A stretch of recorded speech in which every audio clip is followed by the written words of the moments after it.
একটি হসপিটালে 6 জন নবজাতকের মৃত্যু হয়েছে, আদ-দ্বীন হসপিটালে। বিষয়টা কি? বিষয়টা আমি আদ-দ্বীন হাসপাতালটা সম্পর্কে জানতে পেরেছি, তারা খুব কম পয়সায় ট্রিটমেন্ট দেয় এবং কম পয়সায় ট্রিটমেন্ট দেয়, তারা সেবামূলক কাজ করে। কিন্তু 6টা বাচ্চা কি মরে গেল, এটা একটা বড় রহস্যজনক বিষয়। হ্যাঁ, এটা একটা রহস্যজনক বিষয়। কথা বুঝতে পারছেন? যদিও আদ-দ্বীনকে বলা হয় কোনো একটা রাজনৈতিক দলের, আমি যে কোনো রাজনৈতিক দল ভুল করলে তাদের বিরোধিতা করি। কথা বুঝতে পারছেন?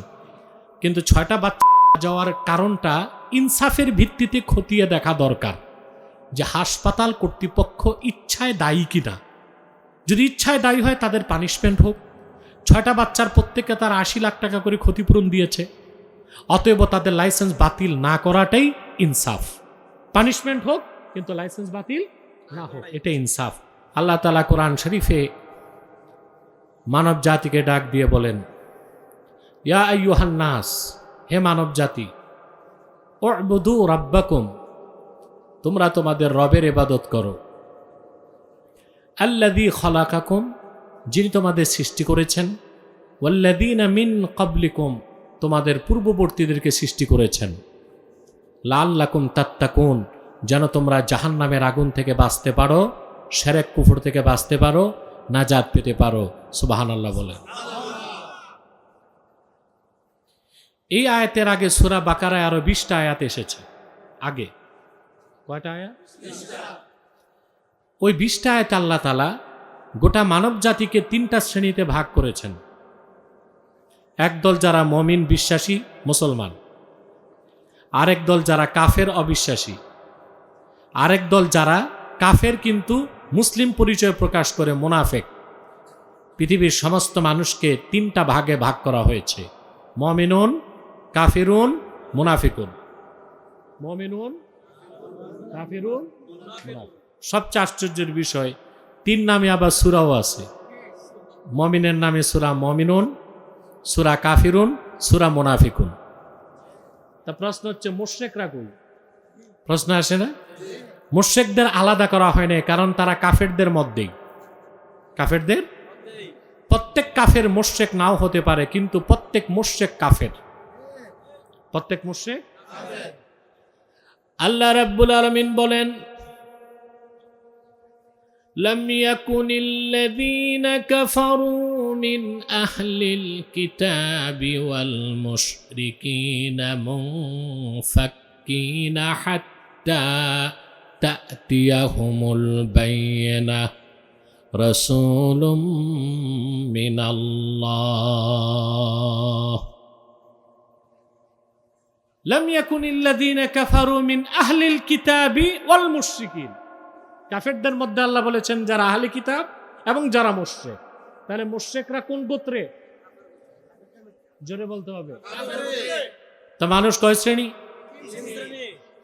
মুমিনদের ব্যাপারে আল্লাহ সিদ্ধান্ত দিয়েছেন, উলাইকা আলা হুদাম মির রাব্বিহিম ওয়া উলাইকা হুমুল মুফলিহুন। যারা মুমিন তারা তাদের রবের হেদায়েতের উপর প্রতিষ্ঠিত আছে, আর তারাই চূড়ান্তভাবে সফল। বলেন সুবহানাল্লাহ। কাফেরদের ব্যাপারে আল্লাহ সিদ্ধান্ত দিয়েছেন। আল্লাহ রাব্বুল আলামিন বলেন, ইন্নাল্লাযীনা কাফারু সাওয়াউন আলাইহিম আআনযারতাহুম আম লাম তুনযিরহুম লা ইউমিনুন। প্রিয় রাসূল, কাফেরদের জন্য বিষয়টি আপনি তাদেরকে হেদায়েত করুন কিংবা না করুন, সতর্ক করুন কিংবা না করুন, তারা কখনো ঈমান গ্রহণ করবে না, মুমিন তারা হবে না। তাদের ব্যাপারে আল্লাহ সিদ্ধান্ত দিয়েছেন, খাতামাল্লাহু আলা কুলুবিহিম ওয়া আলা সামইহিম ওয়া আলা আবসারিহিম গিশাওয়া ওয়া লাহুম আযাবুন আযীম। কাফেরদের অন্তরসমূহে আল্লাহ সিল মেরে দিয়েছেন, কর্ণসমূহে সিল মেরে দিয়েছেন, চোখের সামনে পর্দা টেনে দিয়েছেন। তারা কখনো ঈমান আনবে না, আর তাদের জন্য রয়েছে কঠিন শাস্তি, বলেন নাউজুবিল্লাহ। তারপর আল্লাহ তাআলা 20 নম্বর আয়াত পর্যন্ত মুনাফিকদের আলোচনা করছেন। কাদের? জোরে বলেন। মুনাফিকদের। এই মুনাফিকদের ব্যাপারে আল্লাহ বলেছেন তাদের সমস্যাটা কোথায়। আল্লাহ রাব্বুল আলামিন বলেন, ফি কুলুবিহিম মারাদুন ফাযাদাহুমুল্লাহু মারাদা ওয়া লাহুম আযাবুন আলীমুম বিমা কানু ইয়াকযিবুন। মুনাফিকদের অন্তরসমূহে আছে বিমার, অসুখ, রোগ আছে। কি আছে? ওই রোগের নাম নেফাক। বাইরে একরকম, ভিতরে আর এক রকম, ভিতরে একরকম, বাইরে আর এক রকম। সুরত সকল খুব সুন্দর আছে, দেখতে সুফিসা, কিন্তু ভিতরে দেখা যায় আকীদা খারাপ, শিরক আছে, কুফর আছে। বাইরে ফিটফাট, ভিতরে সদর ঘাট, অর্থাৎ ভিতরে কুফর, বাইরে দেখা আমি কি মুসলিম, আপনাদের সাথে কোরবানি করবে, আপনাদের সাথে নামাজ পড়বে, দেখাচ্ছে মুসলিম, কিন্তু ভিতরে শিরক আর কুফর ঢুকে আছে। এদের জন্য আল্লাহ তাআলা বলেন তাদের জন্য রয়েছে মর্মদন্ত শাস্তি। এই জন্যে তারা সত্যকে গ্রহণ করে নাই, মিথ্যাকে গ্রহণ করার কারণে, বলেন নাউজুবিল্লাহ। এই মানব জাতির 3টা শ্রেণীর আলোচনা করলেন তিনি 1 নম্বর আয়াত থেকে 20 নম্বর আয়াত পর্যন্ত। 21 নম্বর আয়াতে যে তিনি এবার নির্দেশ জারি করলেন, বলেন সুবহানাল্লাহ। কোরআন শরীফের প্রথম হুকুম, শুধু সূরা বাকারাতে আদেশ আর নিষেধ আছে প্রায় 1000। কত? একদম প্রথম হুকুমটা আল্লাহ দিচ্ছেন। আল্লাহ রাব্বুল আলামিন বলেন, ইয়া আইয়ুহান নাসু উবুদু রাব্বাকুমুল্লাযী খালাকাকুম ওয়াল্লাযীনা মিন ক্বাবলিকুম লাআল্লাকুম তাত্তাকুন। হে মানব জাতি, তোমরা তোমাদের রবের ইবাদত করো। কার ইবাদত? জোরে বলেন। রবকে, যিনি তোমাদের সৃষ্টি করেছেন, তোমাদের পূর্ববর্তীদের সৃষ্টি করেছেন, বলেন সুবহানাল্লাহ। আমরা যদি রবকে চিনতে না পারি, তাহলে মুসলিম হিসেবে নিজেদের আত্মপরিচয় দিতে পারি না। পারি? প্রত্যেকটা মানুষের জীবনে একটা দর্শন আছে। কি আছে? ধর্ষণ না, দর্শন, বানানে পার্থক্য আছে। এটা হচ্ছে ফিলোসফি অফ লাইফ, জীবন দর্শন।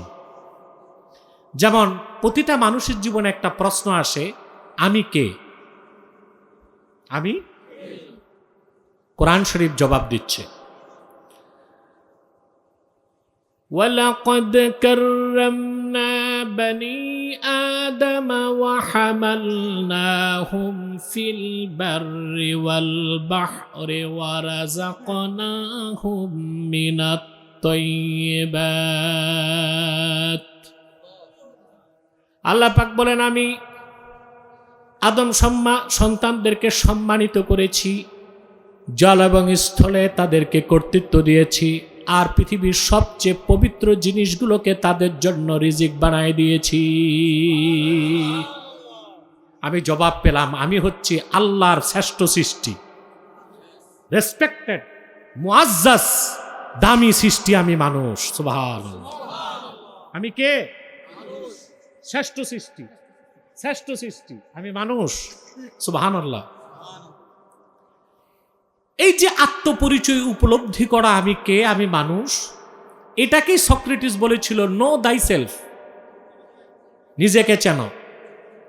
সক্রেটিসের নাম শুনছেন না? গ্রিক দার্শনিক, প্রায় 2500-2600 বছর আগের মানুষ, কিন্তু ছিল পৌত্তলিক, মূর্তি পূজারী, অগ্নি পূজারী। আমি চিন্তা করলাম, এই ভালো কথাটাও বলল কেমন করে?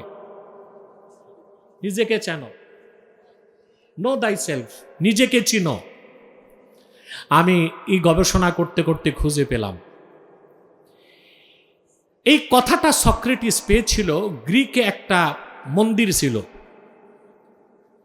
ওটাকে বলা হয় ডেলফি মন্দির, ওখানে যে সে খোদাই করা কথাটা পেয়েছিল, নো দাই সেলফ, নিজেকে চিনো। আমি ভাবলাম ওই দেশে যারা পৌত্তলিক ছিল মন্দিরে, তারা এই দামি কথাটা লিখলো কেমন করে। খুঁজে পেলাম ওই সময়টা ছিল হযরত দানিয়াল আলাইহিস সালামের সময়।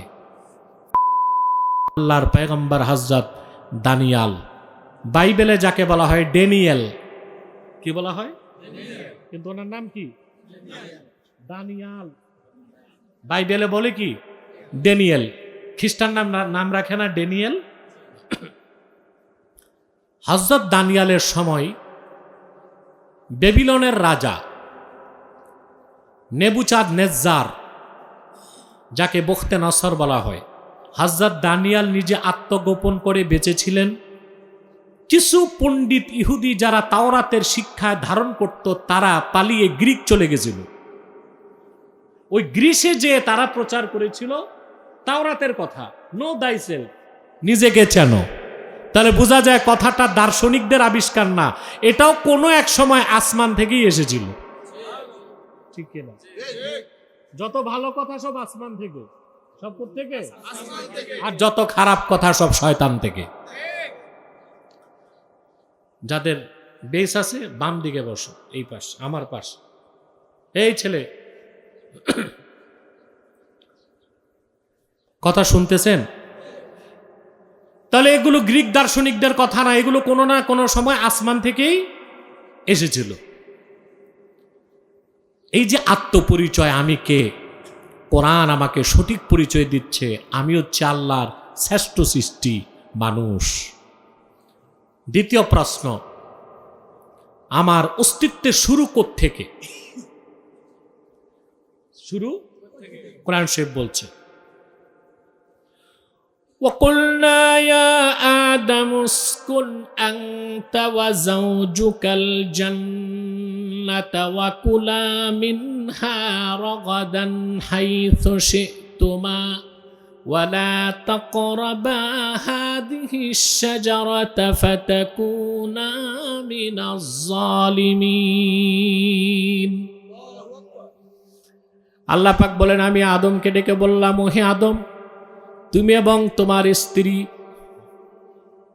জান্নাতে বসবাস করো, যা খুশি তা মনের প্রাচুর্যে খাও, কোনো বাধা নাই, প্রাচুর্যের সাথে খাও, তবে একটি বৃক্ষের কাছেও যেও না। জবাব পেয়ে গেলাম, আমাদের উৎস, আদি উৎস পৃথিবী নয়, জান্নাত থেকে।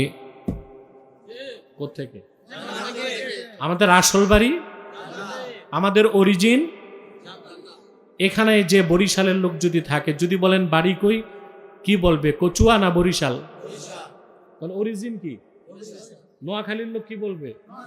নোয়াখালী, ঠিক কিনা? সিলেটের লোক বলবে, তা আমাদের অরিজিন জোরে, আমাদের বাড়ি জান্নাত। ওখান থেকে আমাদের পিতামাতাকে শয়তান বের করছে। এখন আল্লাহ তাআলা তার হাবিব মুহাম্মদ সাল্লাল্লাহু আলাইহি ওয়াসাল্লামের মাধ্যমে আমাদের বাড়ির দলিল পাঠিয়ে দিয়েছেন। চিল্লায় কর না সুবহানাল্লাহ। এই দলিল সাথে থাকলে বাড়ি ফিরা যাবে। দলিল সাথে থাকলে, জোরে বলেন, দলিল সাথে থাকলে বাড়ি ফিরা যাবে। তাহলে আমরা কোত্থেকে? অরিজিন অফ ম্যান, মানুষের আদি উৎস কি পৃথিবী, জঙ্গল, সমুদ্র না জান্নাত? আল্লাহু আকবার। কোরআন আমাদের দাম কত বাড়ায় দিছে। 3 নাম্বার প্রশ্ন, তা আমাদেরকে কেন সৃষ্টি করা হলো? প্রশ্ন মাত্র 3টা, কে, কোত্থেকে, কেন। কেন আল্লাহ আমাদের সৃষ্টি করছেন তিনি বলে দিয়েছেন, ওয়ামা খালাকতুল জিন্না ওয়াল ইনসা ইল্লা লিয়াবুদুন। আমি মানুষ আর জিনকে সৃষ্টি করছি শুধুমাত্র আমার ইবাদতের জন্য। সুবহানাল্লাহ। আল্লাহর পক্ষ থেকে 1 2 নয়, লাখের উপর পয়গম্বর এসেছেন, আল্লাহর ইবাদতের দাওয়াত দিয়েছেন। কিসের দাওয়াত? মানুষকে ডাকছেন আল্লাহর ইবাদতের দিকে। কোন দিকে? আদম থেকে শুরু হলো, নবীর পর নবী আসলেন, প্রত্যেক নবী নিজ নিজ কওমকে জাতিকে ডেকে আল্লাহর ইবাদতের কথা বলছেন। ওয়ালাকাদ আরসালনা নূহান ইলা কওমিহি ইন্নী লাকুম নাযীরুম মুবিন আল্লা তা'বুদু ইল্লাল্লাহ। আল্লাহ বলেন, নূহকে আমি পাঠিয়েছি, শত শত বছর নিজ জাতিকে ডেকে বলেছেন, হে আমার সম্প্রদায়, তোমরা মহান আল্লাহর ইবাদত করো। ওয়া ইলা আদিন আখাহুম হুদান ক্বালা ইয়া কওমি ইবুদুল্লাহা মা লাকুম মিন ইলাহিন গায়রুহু। আল্লাহ পাক বলেন, আদ জাতির নিকট আমি হুদকে পাঠিয়েছি নবী হিসেবে। তিনি তার কওমকে যুগের পর যুগ আহ্বান করে বলেছেন, হে আমার জাতি, আমার সম্প্রদায়, আল্লাহর ইবাদত করো, তিনি ছাড়া কোনো মাবুদ নাই। ওয়া ইলা মাদিয়ানা আখাহুম শুআইবান ক্বালা ইয়া কওমি ইবুদুল্লাহা মা লাকুম মিন ইলাহিন গায়রুহু। আল্লাহ পাক বলেন, মাদিয়ানবাসীর নিকট আমি তাদের ভাই শোয়েবকে নবী করে পাঠিয়েছি। তিনিও যুগের পর যুগ ডেকে মানুষকে বলেছেন, হে আমার সম্প্রদায়, আল্লাহর ইবাদত করো, তিনি ছাড়া কোনো মাবুদ নাই। ওয়া ইলা সামুদ আখাহুম সালিহান ক্বালা ইয়া কওমি ইবুদুল্লাহা মা লাকুম মিন ইলাহিন গায়রুহু। আল্লাহ পাক বলেন, আমি সামুদ জাতির নিকট পয়গম্বর সালেহকে পাঠিয়েছি। তিনিও যুগের পর যুগ ডেকে তাদেরকে বলেছেন, হে আমার কওম, হে আমার সম্প্রদায়, তোমরা আল্লাহর ইবাদত করো, তিনি ছাড়া কোনো মাবুদ নাই। এইভাবে এসেছেন হযরত ইব্রাহিম, হযরত ইসমাইল, হযরত ইসহাক, হযরত মুসা, হযরত সুলাইমান, হযরত ঈসা। সবার পরে এসেছেন নবীগণের মাথার মুকুট, আখিরি নবী আমার নূর নবীজি মুহাম্মদ মুস্তাফা সাল্লাল্লাহু আলাইহি ওয়াসাল্লাম। তিনি ১৫০০ বছর আগে চূড়ান্তভাবে আল্লাহর কোরআনের ভাষায়, আল্লাহর ভাষায় ডাক দিয়ে বললেন, ইয়া আইয়ুহান নাসু উবুদু রাব্বাকুমুল্লাযী খালাকাকুম ওয়াল্লাযীনা মিন ক্বাবলিকুম লাআল্লাকুম তাত্তাকুন। রাসূলুল্লাহ ডাক দিয়ে বলেছেন, হে মানব জাতি, সুবহানাল্লাহ। স্টাইল ও ভাষায় পার্থক্য আছে, কত বড় পার্থক্য। পূর্বে সব নবী ডাক দিছেন, হে বনি ইসরাইল, আল্লাহর ইবাদত করো। হে আদ, আল্লাহর ইবাদত করো। হে সামুদ, আল্লাহর ইবাদত করো। হে মাদিয়ানবাসী, আল্লাহর ইবাদত করো। তারা প্রত্যেকে ছিলেন আঞ্চলিক নবী, একটি সম্প্রদায়ের জন্য প্রেরিত। কিন্তু তোমার নবী, আমার নবী, বিশ্ব নবী মুহাম্মদ সাল্লাল্লাহু আলাইহি ওয়াসাল্লাম, তিনি ১৫০০ বছর আগে এসেছেন, শুধু আরববাসীর জন্য নয়, গোটা মানব জাতির জন্য। বলেন সুবহানাল্লাহ।